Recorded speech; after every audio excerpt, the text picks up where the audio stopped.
Hi friends, நான் உங்கள் Shankar black. நாம் இன்றைக்கி எங்கே இருக்கோம்னு பார்த்தீங்கன்னா, நம்ம திருநெல்வேலி மாவட்டத்தில் இருக்கக்கூடிய வள்ளியூருக்கு பக்கத்தில் இருக்கக்கூடிய பெருமளஞ்சிலேருந்து கொஞ்சம் உள்ளே வந்தீங்கன்னா சிறுமலஞ்சி அப்படிங்கிற கிராமத்தில் இருக்கக்கூடிய ரொம்ப பிரசித்தி பெற்ற ஒத்தப்பனை சுடலையாண்டவர் திருக்கோவிலுக்கு தான் வந்திருக்கோம். ஸோ இந்த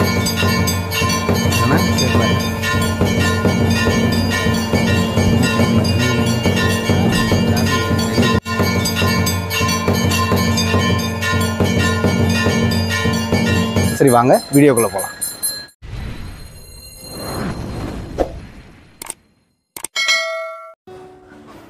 ஹாய் ஃப்ரெண்ட்ஸ், நான் உங்கள் சங்கர் பிளாக். நாம் இன்றைக்கி எங்கே இருக்கோம்னு பார்த்தீங்கன்னா, நம்ம சிறுமலஞ்சி அப்படிங்கிற கிராமத்தில் இருக்கக்கூடிய ரொம்ப பிரசித்தி பெற்ற ஒத்தப்பனை சுடலையாண்டவர் திருக்கோவிலுக்கு தான் வந்திருக்கோம். நீங்கள் திருநெல்வேலியிலேருந்து சிறுமலஞ்சி வரணும்னா திருநெல்வேலியிலேருந்து நீங்கள் ஹைவேல மூன்றடைப்புக்கு அப்புறம் நீங்கள் நேராக நாங்குநேரிக்கு அப்புறம் நம்ம வந்து தளபதி சமுத்திரத்துலேருந்து நீங்கள் வந்து ஒரு யூட்டர்ன் பண்ணி நீங்கள் சிறுமலஞ்சி அந்த ஊருக்குள்ளே வர மாதிரி இருக்கும்.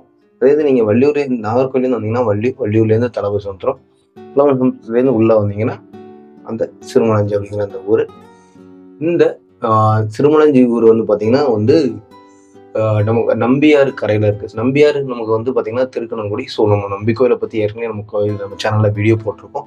ஸோ நீங்கள் பார்க்கலாம், நான் மேலே ஐ பட்டனில் கொடுக்குறேன், கண்டிப்பாக கிளிக் பண்ணி பாருங்கள். சரி வாங்க, நாம் இப்போ வந்து பார்த்தீங்கன்னா நம்ம இந்த சிறுமலஞ்சியில் இருக்கக்கூடிய ஒத்தப்பனை சுடலையாண்டவர் திருக்கோயிலை பற்றி தான் நம்ம பார்க்க போகிறோம். ஸோ இந்த கோயிலுடைய சின்ன வரலாறை நான் சுருக்கமாக சொல்கிறேன், வாங்க பார்க்கலாம். சிறுமலஞ்சி ஒத்தப்பனை சுடலையாண்டவர் திருக்கோயில். இந்த கோயில் எங்கே இருக்குன்னு பார்த்தீங்கன்னா நம்ம திருநெல்வேலி மாவட்டத்தில் தாங்க இருக்குது. திருநெல்வேலி மாவட்டத்தில் நாங்குநேரி தாலுக்காவில் இருக்குது இந்த சிறுமலஞ்சி ஒத்தப்பனை சுடலையாண்டவர் கோயில். இந்த கோயில் உருவானது எப்படின்னு பார்த்தீங்கன்னா, நம்ம சிறுமலஞ்சி மற்றும் அணைக்கரை இந்த ரெண்டு ஊர்லேயுமே பனைமரம் குத்தகைக்கு விடக்கூடிய தொழில் நடத்திட்டு வரவங்க இருக்காங்க. இதில் சிறுமலஞ்சியில் பனைமரம் குத்தகைக்கு விடக்கூடிய அந்த தொழிலாளியுடைய வைக்கோல் பருவம் வந்து தீ வைக்கப்பட்டிருக்கு. ஸோ அப்போ வந்து ஊர் தலைவர்கிட்ட கேட்கும்போது ரெண்டு ஊருக்காரங்களுமே போய் விஜயநாராயணத்தில் இருக்கக்கூடிய ஒத்தப்பனை சுடலையாண்டவர் கோயிலில் போய் சத்தியம் பண்ணிட்டு 3 நாள் அங்கே தங்கிட்டு வாங்க அப்படின்னு சொல்றாங்க. இன்னமும் நம்ம திருநெல்வேலி சைடு அந்த தென் பக்கம் வந்து பார்த்தீங்கன்னா நமக்கு வந்து ஏதாவது ஒரு பிரச்சனை, ஏதாவது ஒரு பொருள் காணாமல் போயிட்டு அப்படின்னா சந்தேகப்பட்டா அவங்க யார் மேலேயே சந்தேகம்னா சத்தியமா நீங்க பண்ணீங்களா அப்படிங்கிற அந்த கேட்கக்கூடிய அந்த வழக்கமுறை இன்னும் இருக்கு. ஸோ அதே மாதிரி அவங்க போய் சத்தியம் பண்ண போறாங்க. ரெண்டு ஊருக்காரங்களுமே சத்தியம் பண்ணிட்டு சிறுமலஞ்சிக்காரங்க மட்டும் ஊருக்கு வந்துடுறாங்க. 3 நாள் தங்காம ஊருக்கு வந்துடுறாங்க. இதனால கோபம் அடைஞ்ச சுடலை இந்த ஊருக்கு வந்து நிறைய சித்து விளையாட்டுகளை பண்றாங்க. ஒரு பெண்ணுடைய கனவுல வந்து பனைமரத்தடியை தோல்ல வச்சுக்கிட்டு ஆக்ரோஷமா காட்சி அளிச்சிருக்காங்க. அல்லது ஊர்லயே நிறைய அசம்பாவிதங்கள் நடந்திருக்கு. இந்த அசம்பாவிதங்கள் நடக்கும்போது இந்த ஊர் மக்கள் எல்லாருமே சிறுமலஞ்சி ஊர்ல இருக்கக்கூடிய முத்தாரம்மன் கோவில போய் கணக்கு கேட்கறாங்க.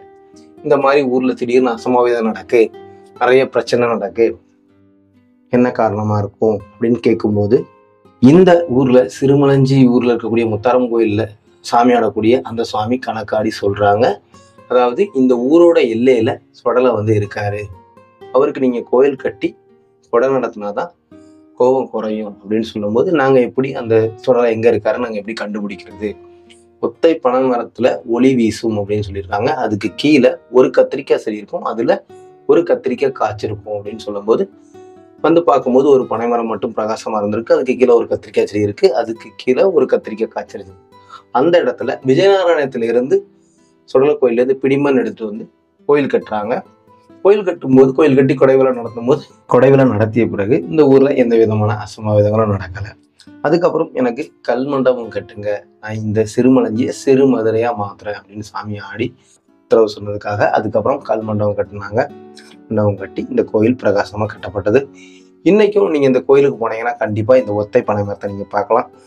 இந்த திருநெல்வேலி மாவட்டத்தை பொறுத்தளவுல மதுரையில எப்படி பாண்டி முனீஸ்வரர் 18ஆம் படி கருப்பசாமியும், திருநெல்வேலியை பொறுத்தளவுல ஒத்தப்பனை சுடலையாண்டவர் வந்து மிகப்பெரிய காவல் தெய்வமா இருக்கு. கண்டிப்பா நீங்க திருநெல்வேலி வந்தீங்கன்னா இந்த ஒத்தப்பனை சுடலையாண்டவர் திருக்கோயிலுக்கு கண்டிப்பா வாங்க. இந்த கோவில் எங்க இருக்குங்கிற லொக்கேஷனை நான் டிஸ்கிரிப்ஷன்ல கொடுக்குறேன், அதை கிளிக் பண்ணி கூட நீங்க வரலாம். சரி வாங்க இந்த கோயிலில் நடக்கக்கூடிய பூஜைகளை பார்க்கலாம்.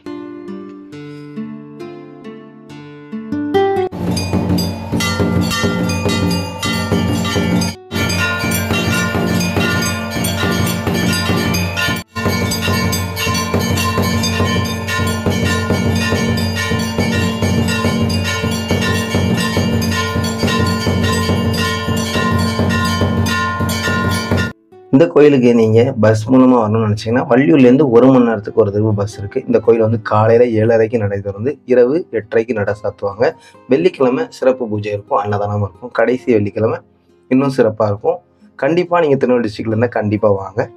இந்த வீடியோ பிடிச்சிருந்துச்சுன்னா லைக் பண்ணுங்கள், கமெண்ட் பண்ணுங்கள், மறக்காமல் நம்ம சேனலை சப்ஸ்கிரைப் பண்ணுங்கள், மறக்காமல் பக்கத்தில் இருக்க பெல் பட்டனை ப்ரெஸ் பண்ணுங்கள். அப்போனா அதை நாம போடக்கூடிய வீடியோக்கள் உங்களுக்கு நோட்டிஃபிகேஷன் வரும். Thank you, bye bye. சந்தோஷமாக வீட்டுக்கு செல்லுங்கள். நன்றி, வணக்கம்.